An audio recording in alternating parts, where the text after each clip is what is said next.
Artinya kalau untuk gelar pahlawan ini, maksudnya ini supaya banyak yang tahu juga ya. Maksudnya artinya bukan hanya sekedar pahlawan nasional, tapi ada juga beberapa pahlawan yang kayak di tingkat daerah. Iya. Tingkat 2-nya kayak gitu. Pertiga Podcast, tempat teman pertiga buat ngobrol. Assalamualaikum warahmatullahi wabarakatuh, dan selamat datang lagi di konten Pertiga Podcast hari ini, episode ke-7. Dan kali ini serasa spesial banget karena memang ini menjadi momentum apa ya? Di Hari Pahlawan kemarin, kalau misalkan pengen review, Raja Tombolottutu sudah secara resmi ditetapkan sebagai pahlawan nasional, dan mungkin hari ini kita bakal ngebahas itu teman Pertiga, khusus untuk di konten Pertiga Podcast episode ke-7 bareng sama ketua koordinator dari teman-teman komunitas Historia Sulteng. Halo. Selamat datang buat Bang Anto. Saya nyebutnya Bang Anto, Kak Anto atau siapa nih? Terserah. Serah ya? Oke. Saya nyebutnya Kak Anto aja lah, supaya selisih usia kita nggak kelihatan tua. Siap. Oke. Ya. Mungkin boleh dijelaskan dulu kali ya, Kak Anto. Maksudnya, ini kan momen yang spesial banget, Hari Pahlawan kemarin. Sulteng akhirnya punya pahlawan nasional setelah sekian abad, sekian puluh tahun. Yoi. Itu Akhirnya. Tembus juga ya. Iya.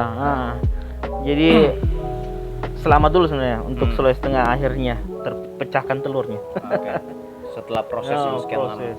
Jadi Sulawesi Barat saja provinsi yang baru akhirnya punya pahlawan nasional. Nah, kita yang sudah dari tahun 64 baru 2021 baru punya pahlawan nasional. Oke. Nah, sebenarnya kalau bicara tentang Tombolottutu ini, saya pikir memang kerja keras dari tim pengusul, khususnya pemerintah Kabupaten Parigi Motong itu, kalau dibaca itu betul-betul memberikan support yang lebih. Oke. Karena tidak gampang sebenarnya untuk mengusulkan mengusulkan pahlawan nasional ini kan pengusulan berjenjang. Biasanya kalau dari kabupaten melalui dinas sosial biasanya, dinas sosial kabupaten kota, kemudian provinsi, baru diusulkan ke Depsos. Dari situ nanti ada tim verifikasinya turun sesuai dengan persyaratannya Undang-Undang Nomor 20 Tahun 2009 itu. Tentunya ada kriteria-kriteria di pasal 25 atau 30 itu nanti dilihat lah. Jadi Tombolottutu jadi pahlawan nasional untuk 2021 ini saya rasa suatu kemajuan yang besar, khususnya kami untuk pegiat-pegiat sejarah. Artinya akhirnya kita mempunyai suatu jawaban. Orang-orang kan selama ini bertanya, apakah betul di Sulawesi Tengah itu Belanda masuk? Apakah betul ada perlawanan, ada perang di Sulawesi Tengah itu kan? Hanya kita cuma mengira-ngira atau apa menurut mereka. Dengan Tombolottutu menjadi pahlawan nasionalnya sebenarnya menjawab keraguan itu, bahwa di sini betul ada perang tanpa ada tinggalan-tinggalan dalam tanda kutip seperti benteng dan seterusnya. Tapi memang artinya mungkin banyak yang belum tahu juga kali kalau misalkan bicara soal proses dari tahapan pengajuan pahlawan nasional. Sebenarnya banyak ya. Iya. Teman Pertiga supaya tahu juga kalau misalkan bukan hanya Tombolottutu saja gitu. Iya. Guru tua dan juga beberapa kayak Manggirante juga. Iya, Lasadindi. Artinya kan kalau dari pengamatan dari teman-teman komunitas histori, kenapa yang tembus Raja Tombolottutu nih? Maksudnya kenapa beberapa orang lain tuh yang kayak Manggirante dan beberapa kayak guru tua nggak tembus gitu? Di beberapa kesempatan saya bilang memang kalau untuk bicara pengusulan pahlawan nasional ini seperti mengusulkan malaikat menurut saya. Iya. Kalau kriterianya itu harus ada kajiannya, harus ada biografinya, kajian 1, 2, 3, kemudian syarat khusus, syarat umum. Nah, itu biasanya pengusulannya kalau yang menurut saya tidak betul-betul dipersiapkan. Lain halnya mungkin dengan Tombolottutu ini. Karena ada beberapa tim pengusul itu, kemudian saya berinteraksi, hormat untuk Pak Lukman Najamuddin, ketua tim, teman-teman seperti Wilman atau Sairin dan seterusnya itu betul-betul sebelum diusulkan itu betul-betul dipersiapkan sebelum pengusulannya. Jadi pada saat diusulkan itu tidak ada lagi persyaratan-persyaratan yang bisa menghambat dia. Oke. Itu spesifik apa sih sebenarnya maksudnya yang diusulkan? Maksudnya mulai dari data yang historisnya kah atau memang yang benar-benar sesuai dengan kajian gitu? Iya, kajiannya itu banyak. Kalau saya lihat harus ada buku ini buku yang kemudian salah satu menjadi syarat Tombolo Tutu jadi pahlawan nasional. Sebelumnya ada buku yang ditulis Edi Rumambi, kemudian ada biografinya juga, biografi yang kemudian disusun tim itu. Kalau yang lain saya lihat itu kemudian tidak sampai segitu. Ada kajian-kajiannya kan bukan cuma satu buku sebenarnya, harus 2 atau 3 baru diseminarkan, harus tingkat nasional. Harus ada seminar tingkat nasional. Berarti nggak kaleng-kaleng. Iya. Makanya banyak yang sering nanya loh, kok nggak diangkat-angkat gitu kan. Apalagi desakan-desakan di tingkat akar rumput lah. Iya. Apalagi kalau bicara soal yang namanya guru tua, yang itu kan istilahnya. Tapi kalau misalnya ngomongin yang namanya guru tua, statusnya kayak gimana sih sebenarnya? Kalau guru tua ini sebenarnya unik karena di tahun 2010 itu sudah diusulkan. 2010 itu waktu Mensos itu cucunya sendiri. Iya, maksudnya loh kok nggak bisa tembus gitu? Iya. Setara menteri nih jadi istilahnya ada ngubur. Harus di highlight juga 2010 itu bertepatan dengan Soeharto diusulkan jadi pahlawan nasional. Jadi secara politis waktu itu yang saya pernah baca bahwa ketika Soeharto tidak diusulkan jadi pahlawan nasional, semua yang diusulkan itu tidak jadi pahlawan nasional. Tetapi dalam syarat umum itu sebenarnya ada kendala. Kalau tidak salah guru tua itu kemudian dipertanyakan kewarganegaraannya. Di pasal 1-nya itu yang kemudian jadi trouble sampai detik ini, yang alhasil masih belum bisa diangkat jadi status pahlawan nasional. Tapi dia sudah jadi pahlawan pendidikan. Bintang Mahaputra tingkat 2 kalau tidak salah. Oh, artinya sudah ada juga gelarnya. Sudah ada gelar. Sama dengan Yoto Dengpawindu dari kita itu. Itu sudah pahlawan pergerakan nasional kalau tidak salah. Dia.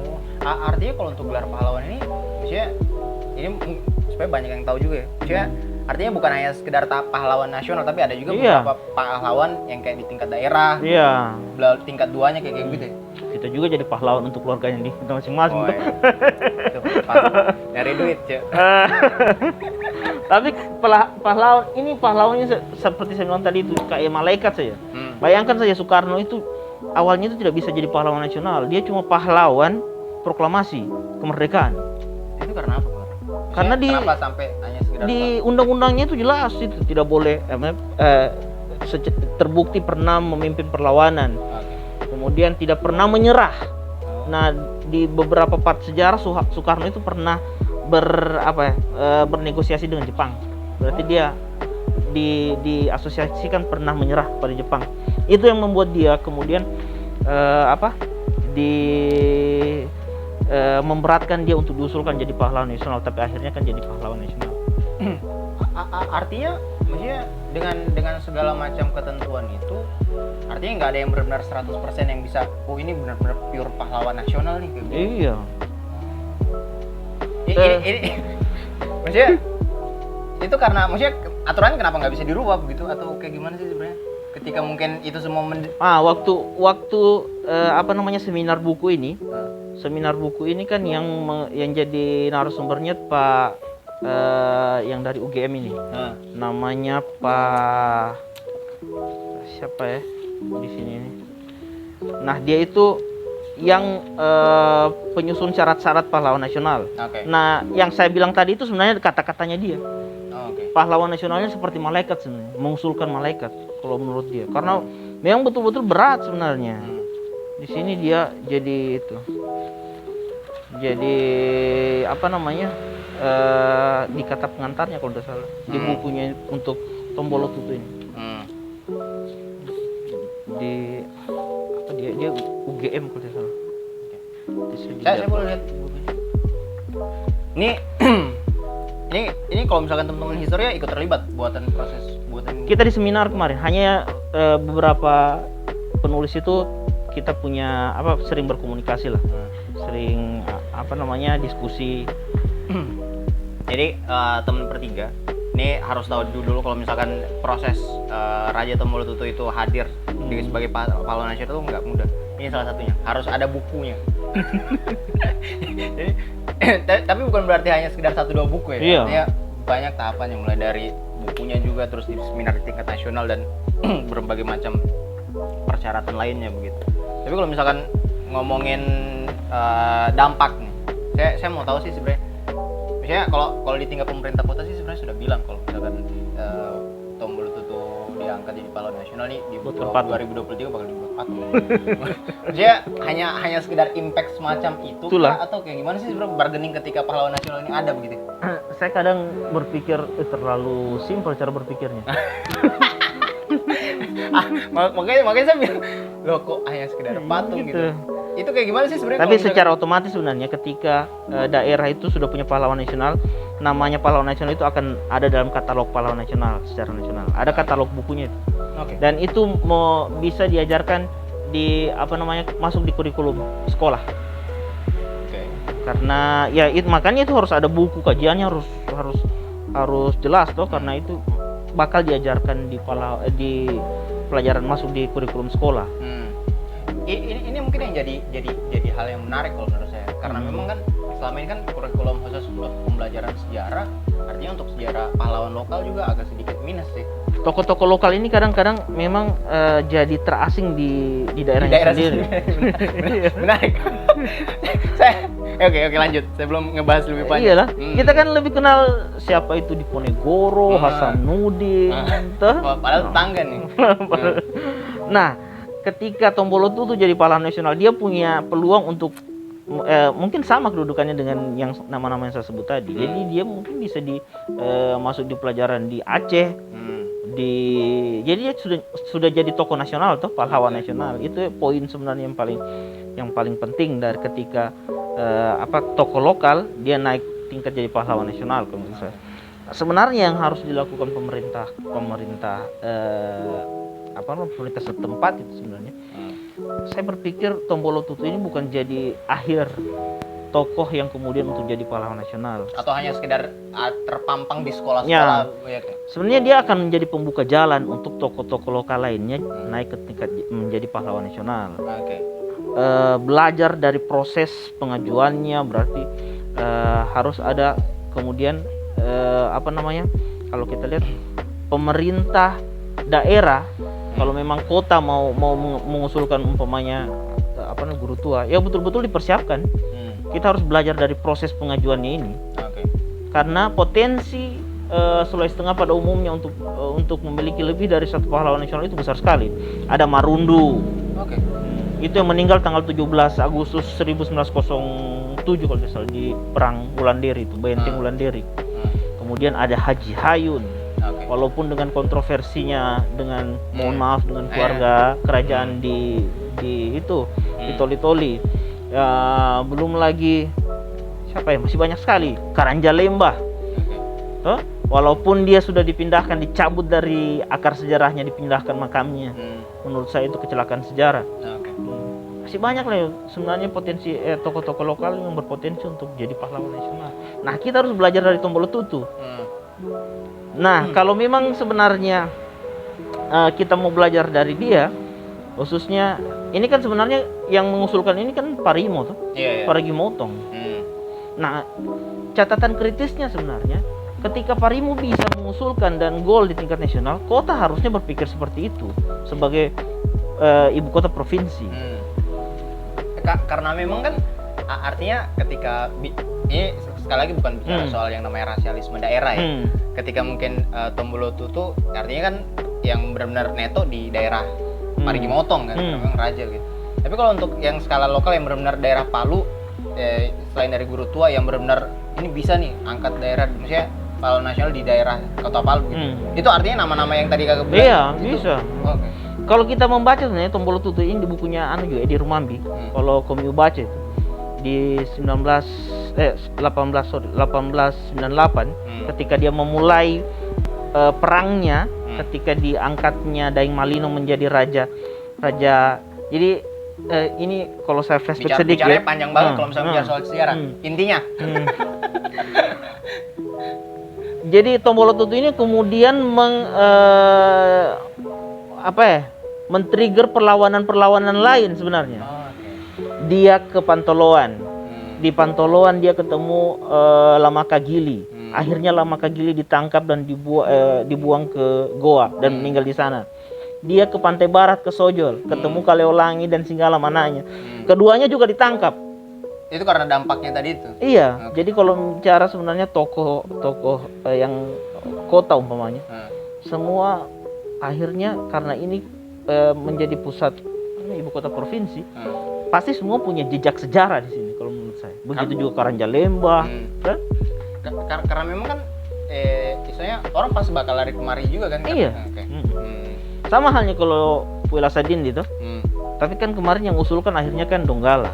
Nah, kalau dipikir Puela Sadindi itu, istrinya ada di Besusu, istrinya lagi ada di Bora, bahkan anaknya ada di Kalora, dan meninggalnya di Randomayang sana, dimakamkan di Randomayang. Loh, kok kenapa Kabupaten Donggala? Iya. Ini cukup menarik karena memang kayak ngebuka, saya pribadi itu kayak ngebuka cakrawala sendiri, cuy. Iya bener. Karena memang kalau misalnya bicara soal yang namanya pahlawan, saya hanya sekedar tahu beberapa raja-raja lokal. Iya. Tanggapan misalnya bukan yang benar-benar tahu kayak Karajalemba misalnya, yang Dato Karama, yang kayak begitulah. Maksudnya setelah dari itu berarti cukup banyak ya orang-orang yang masih belum terungkap di skala daerah begitu, yang ini pahlawan loh kayak gitu. Iya. Sekaitan dengan pahlawan sebenarnya, akhirnya kalau menurut saya pahlawan kita melabeli pahlawan sekarang itu jauh sudah dengan kondisi kita sekarang, maksudnya kita COVID lah, kita di keterpurukan ekonomi dan seterusnya ini. Nah, sosok-sosok pahlawan itu sebenarnya menjadi inspirasi untuk melahirkan sikap-sikap kepahlawanan kita di masa sekarang kalau menurut saya. Itu sebenarnya penting ketika pertanyaannya apa sih sebenarnya yang kemudian ketika Tombolo Tutu diangkat jadi pahlawan nasional, apa yang kita dapat?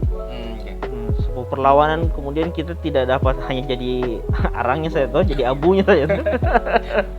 Nah, sebenarnya spirit kepahlawanannya itu yang penting sebenarnya. Itu yang penting. Di zaman sekarang kita ini ya. Artinya ya ini lepas dari niatan dari pemerintah kota yang kemudian berniat untuk membangun patung, hal-hal semacam yang kakak bilang tadi itu bisa jadi inspiring lah buat anak-anak muda yang kekinian. Ya wes. Ini kalau misalkan ngebahas hal semacam ini sih panjang sekali, karena memang kan saya pribadi kayak yang kakak bilang tadi, mulai dari literaturnya, ngomongin daerah yang kemudian siapa-siapa lagi yang mungkin akan diangkat, itu panjang sekali. Tapi yang saya mau tahu selanjutnya nih, maksudnya Tombolo Tutu udah mau selesai, kayak artinya udah clear jadi pahlawan nasional. Ketika ngomongin bargainingnya nantilah, kemudian di tingkat Pemdanya atau mungkin instansinya. Selanjutnya next akan ada lagi kah, maksudnya setelah kemarin-kemarin kayak Guru Tua yang 2010 kemarin mau diangkat tapi cancel, kemudian mau diusulkan lagi, hal-hal semacam itu masih mau dibuat lagi kah? Diusulkan lagi kah? Masih. Jadi sebenarnya Guru Tua ini dari kita sudah coba berkonsolidasi sebelum Tombolo Tutu resmi diumumkan jadi pahlawan nasional. Jadi teman-teman, mohon maaf di Ansor kemarin kita sudah di tingkat bawah kita sudah mulai membangun komunikasi itu, mengumpulkan syarat-syaratnya dan seterusnya. Dan kemudian kemarin itu juga terakhir saya dihubungi teman-teman dari BPIP Pancasila, kemudian mengajak diskusi kira-kira bagaimana kalau Guru Tua ini kita dorong untuk pahlawan nasional. Dan menurut saya itu sesuatu yang harus diapresiasi kalau menurut saya. Nah, langkah majunya sebenarnya ketika setingkat BPIP lah mendorong itu Guru Tua akan diorbitkan jadi pahlawan nasional, kita harus kemudian sudah tidak ada kontroversi lagi tentang yang seperti tadi kewarganegaraannya. Karena saya pernah lihat kalau tidak salah di satu pameran akhirnya ada surat keterangan yang apa namanya, yang bisa menjelaskan bahwa guru tua itu memang layak. dia layak. Itu surat keterangan maksudnya apa? Kenapa? Seperti begini, kalau kita kan tidak mungkin bicara KTP di tahun 30 toh. Iya benar. Negara ini belum terbentuk.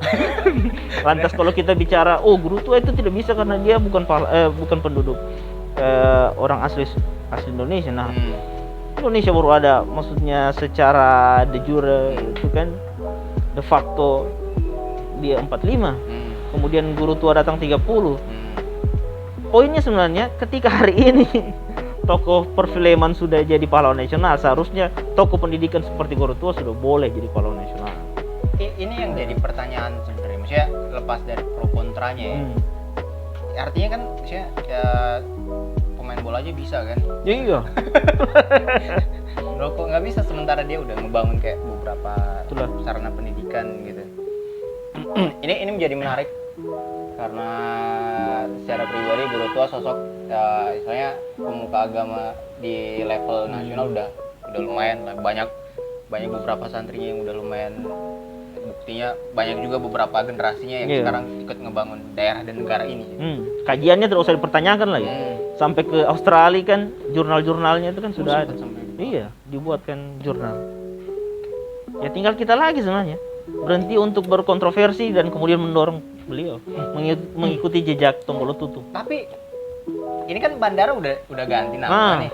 Maksudnya dengan semua dorongan dan semua hal nggak bisa yang kayak udah layak nih, atau memang hanya daerahnya itu saja? Sebenarnya saya lupa. Salah satu syarat untuk toko diusulkan jadi pahlawan nasional, namanya itu harus disematkan jadi infrastruktur. Jadi kalau Tombolo Tutu sudah ada jalan, kemudian di Tombolo Tutu ada taman Tombolo Tutu di Tinombo kalau tidak salah. Iya, tahu. Nah, kalau guru tua sebenarnya sudah ada. Itu pelabuhan udara, bandara dikasih nama walaupun ada mutiaranya di depan ya. Kan kalau misalnya ngomongin Jadi mutiaranya tidak ada lagi sebenarnya, persyaratan sudah anu sekali, sudah terpenuhi kalau menurut saya. Udah cukup lengkap lah. Nama jalan sudah ada, tuh. Bandara sudah ada. Ya wes lah. Ini pembahasan yang cukup panjang sih teman bertiga. Kalau misalkan mau dibahas lebih jauh lagi, gitu kan. Kalau ngomongin soal yang namanya pahlawan nasional, terlebih dengan diangkatnya sebagai Tombolo Tutu sebagai pahlawan nasional gitu. Next, setelah ini saya mau ngomongin teman-teman komunitas Historia dulu nih. Yoi, ini penting karena beliau ini udah ngomong dari tadi gitu kan. Sekalipun sudah di awal saya sudah bilang kalau misalkan selaku dewan dari komunitas Historia, mungkin banyak yang belum tahu juga kalau misalkan komunitas Historia ini apa sih sebenarnya. Terlebih anak-anak yang di bawah umur dari saya ini, siapa sih? Kayak gitu. Ini supaya banyak yang tahu juga ketika nonton channel ini. Ternyata ini kayak gimana sebenarnya? Keberadaan komunitas Historia ini apa? Sebenarnya Historia ini berdiri 2015. Secara tapi sebelumnya teman-teman itu sering berdiskusi sejarah, ini ketertarikan, kegelisahan tentang sejarah-sejarah Sulawesi Tengah, khususnya di Kota Palu yang kemudian banyak cerita-cerita yang tidak lagi diketahui oleh orang-orang muda. Ini catatan penting. Kemudian karena waktu itu 2015 Facebook lagi apa ya? Happening. Hype. 2015. Gelisah tentang sejarah kota, sejarah daerah ini yang takut tidak lagi diketahui oleh orang-orang muda seterusnya. Nah, dibuatlah itu. Nah, berjalan waktu sebenarnya akhirnya ada beberapa kerjasama. Terima kasih juga untuk dinas kearsipan perpustakaan. Kemudian mengajak kami untuk bermitra. Dan teman-teman itu rutin membuat tulisan, membuat blog, menulis di blog. Kemudian terlibat dalam penulisan buku juga sebagai enumerator dan seterusnya. Nah, itu kemudian menginspirasi teman-teman yang lain. Bahkan sekarang kan kalau kita lihat di media sosial ada beberapa grup-grup sejarah yang sudah menjamur kan. Nah, sebenarnya itu kesyukuran kami sebenarnya di komunitas Historia bahwa itu sudah menjadi, kita sudah dapat men-trigger teman-teman untuk berpikir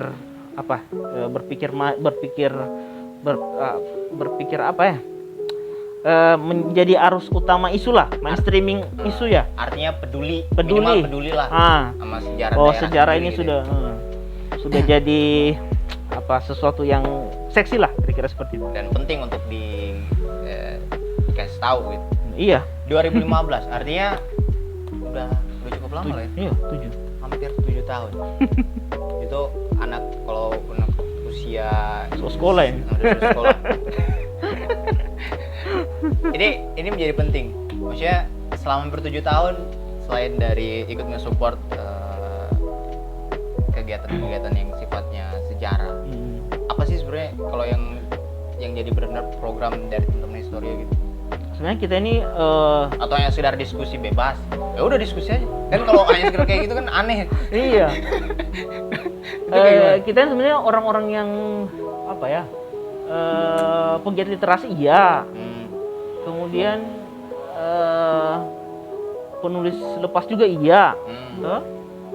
Jadi kemudian bertemu dalam satu wadah ini yang lebih spesifik dibicarakan tentang sejarah, tentang kebudayaan. Nah, itu menjadi apa ya? Menjadi pengikat kita sebenarnya. Oke. Pengikat kita bahwa kita sama-sama bukan palu mantap bergerak, sama-sama bergerak, sama-sama bergerak untuk dengan satu tujuan lah kira-kira untuk memperkenalkan daerah ini dalam sisi melihat sejarahnya, historisnya, nilai historis. Itulah kira-kira sebenarnya. Tapi banyak ya keanggotaan teman-teman historia. 13.000 lebih kalau nggak salah. Itu aktif, benar-benar aktif semua. Aktifnya itu sekitar 6.000-an. Kalau yang sebenarnya yang kita mulai yang tajam peningkatannya di Instagram sebenarnya. Instagram itu kita baru belum sampai setahun sudah hampir 7.000 followernya. Saya ngikutin juga sih sebenarnya. Kita kan saling follow. Iya. Saya nggak mungkin harus itu wajib. Karena memang saya ngelihat ngepost, maksudnya ngelihat sepak terjang kemudian posting dari teman-teman historia by Instagram. Ini ya gila keren. Tapi itu hanya sekedar artinya diprogramkan, misalkan di bulan 5 ada kegiatan gitu. Kalau misalkan untuk tahun depan ini misalkan ada yang digarap gitu. Kita tuh sebenarnya tiap bulan Mei setiap tahunnya mengadakan rekonstruksi sejarah. Bulan Mei. Setiap bulan Mei tanggal 6. Itu maksudnya apa? Maksudnya ada momen sejarah di sekarang kita tahu Bundaran Nasional ya. Oh iya. Yang jadi sekarang ada tugu yang ada gimba-gimbanya di atas itu tuh, di depan Gedung Juang. Nah, banyak orang tidak tahu bahwa di 6 Mei 1950 itu seorang Caco Ijasa yang waktu itu sebagai raja Kerajaan Palu dan ketua BKR membacakan maklumat. Maklumat itu intinya ada berapa poin, tapi intinya itu dia melepaskan diri dari RIS Republik Indonesia Serikat dan bergabung ke dalam NKRI. Dan sejak saat itu juga sebenarnya tidak ada raja lagi di Kerajaan Palu. Jadi pengorbanan seorang Caco Ijasa waktu itu dia raja terakhir Palu. Jadi sebenarnya kita mendorong ketika ulang tahun kota ini ulang tahun yang ahistoris, yang hanya penanda tanganan itulah kira-kira Perda itu bisa didorong menjadi hari ulang tahun kota. 6 Mei 1950 itu bergabungnya ke NKRI. Dan itu tujuan dari keberadaan rekonstruksi sejarah. Dan tiap tahun kita laksanakan itu. Hanya karena COVID sudah 2 tahun ini kita tidak. Terakhir kita laksanakan ramai sekali. Itu sebenarnya kalau misalkan bicara lagi di tingkat kebijakan pemerintah kota, karena memang bicara soal penetapan hari tanggal itu panjang lagi urusannya. Panjang. Karena memang ketika ngomongin kan kemarin ulang tahun kota, loh kok usianya cuma 67 tahun, lebih istilahnya lebih tua Pak. Kan jadi pertanyaan juga kan. Artinya loh kok kenapa gitu. Artinya ya panjang lah sejarahnya. Padahal dia lahir di Palu. Tapi serius, yang soal Caco Ijasa yang kemudian membacakan maklumat itu saya pribadi baru tahu hari ini, bener. Itu dibacanya di Bundaran Nasional itu? Dibaca di Bundaran Nasional jam berapa? Jam 7 pagi kok atau jam 10 pagi. Jadi kita jam itu kita merekonstruksi. Dulu itu terakhir itu kita panggil kita datangkan turunan Caco Ijasa. Karena 3 kerajaan waktu itu yang menyatakan bergabung. Kerajaan Palu, Kerajaan Kulawi, Kerajaan Sigidolo waktu itu. Jadi kita undang waktu itu keturunan dari kerajaan ini kemudian datang ke situ, kita bacakan maklumat itu. Kayak harus butuh sesi khusus sih kalau bahas hal Oh semacam itu. iya. Nanti deh kita ajakin tandem untuk di konten selanjutnya, episode berikutnya pas momen ulang tahun. Tapi Siap. setahun lagi. Ya wis, Aduh. ini udah hampir setengah jam, 30 sampai 31 menit lah. Thank you Kanto udah. Kurang kayaknya waktunya. It's okay. Saya pribadi ngerasa kurang sekali sih sebenarnya. Cuman memang istilahnya setelah dari sini mungkin teman Pertiga atau siapapun Anda di luar sana ya istilahnya minimal sedikit tahu lah sama daerah ini Iya. dan kenapa Harus Tombolo itu. Tutu kenapa dinobatkan sebagai pahlawan nasional dan tidak hanya sekedar dibuatkan patung. Iya. Itu penting karena memang istilahnya bagaimana ya, lo diperjuangin beberapa tahun lo hanya endingnya patung. Iya. Ada hal yang lebih penting di balik itu semua ya. Iya, rasa penting. Hmm. Akhirnya kan ketika patung itu mau dibangun karena di situ ada jalan Tombolo Tutu. Kayaknya kurang Gimana gitu. Ya wes lah. Thank you Kanto udah Oke. hadir Hmm. di konten Pertiga Podcast episode ke-7 with ngebahas soal Raja Tombolo Tutu. Sekali lagi congrats. Bukan hanya masyarakat Kota Palu tapi juga masyarakat Sulawesi Sulawesi Tengah. Tengah. Dan semoga nantinya next mereka-mereka yang dalam kategori pahlawan daerah ini bisa naik level lah. Amin. Amin. Dan mungkin akhir kata kali ya, saya tutup aja sekalian. Dan jangan lupa tontonin di hari esok, pokoknya tungguin saja rilisnya. Saya bakal bagi dulu flyernya. Dan jangan lupa subscribe, itu penting. Kali bisa dapat cuan dari sini. Meskipun view-nya masih agak sedikit di bawah, tapi it's okay. Thank you. Sekali lagi, akhir kata wabillahi taufiq wal hidayah. Wassalamualaikum warahmatullahi wabarakatuh dan bye-bye.